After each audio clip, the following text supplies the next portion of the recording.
नमस्ते। आज के इस विश्लेषण में बात करेंगे एक बहुत ही अजीब आर्थिक पहेली की।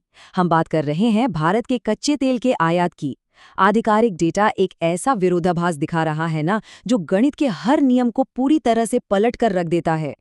सोचने वाली बात है, क्या कोई देश कम तेल खरीदकर 50% ज्यादा कीमत चुका सकता है?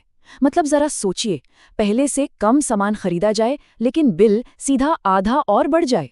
बिल्कुल यही चौंकाने वाला खेल राष्ट्रीय स्तर पर कच्चे तेल की खरीदारी में चल रहा है।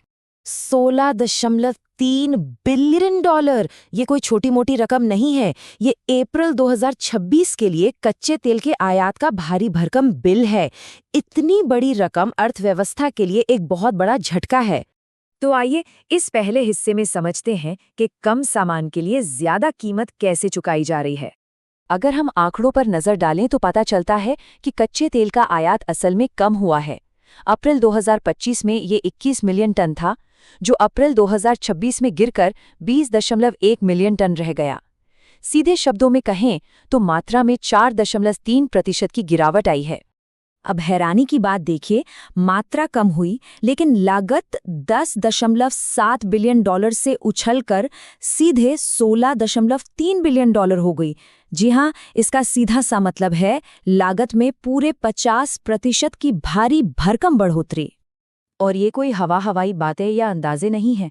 ये जानकारी सीधे सरकार के पेट्रोलियम योजना और विश्लेषण सेल यानी पीपीएसी के आधिकारिक डेटा से आ रही है। तो आंकड़े बिल्कुल पक्के हैं। अब बढ़ते हैं दूसरे हिस्से की तरफ और जानते हैं इसके पीछे के भू राजनीतिक मूल कारण को। इस पूरी गुत्थी का केंद्र है होर्मुज जलडमरू मध्य, जिसे स्ट्रेट ऑफ होर्मुज भी कहते हैं। मध्य पूर्व का ये संकरा सा समुद्री रास्ता पूरी दुनिया के लिए तेल और गैस आपूर्ति की जीवन रेखा है। यहाँ अगर कोई भी हलचल या संघर्ष होता है तो पूरी दुनिया पर सीधा असर पड़ता है।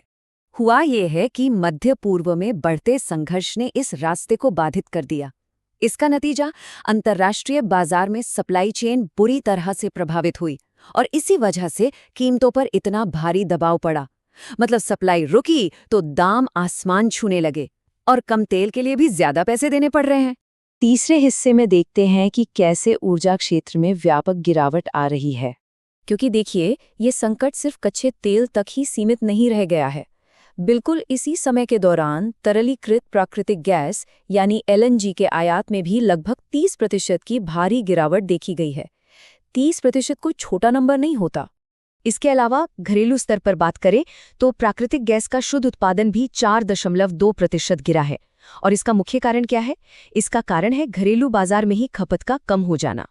अब अगर हम निर्यात किए जाने वाले पेट्रोलियम उत्पादों को इस हिसाब से हटा भी दें, तब भी तेल और गैस का कुल शुद्ध आयात बिल 23% बढ़कर 13.9 बिलियन डॉलर तक पहुंच गया है।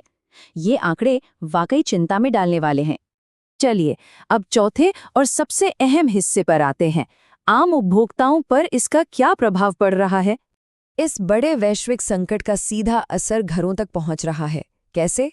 डीजल की बढ़ती कीमतों और सप्लाई चेन की दिक्कतों के जरिए। हम सब जानते हैं कि जब ईंधन महंगा होता है तो ट्रांसपोर्टेशन अपने आप महंगा हो जाता है और इसका सीधा असर दिखने भी लगा है। All India transporters welfare association ने माल ढुलाई की दरों में 4% की बढ़ोतरी का ऐलान कर दिया है।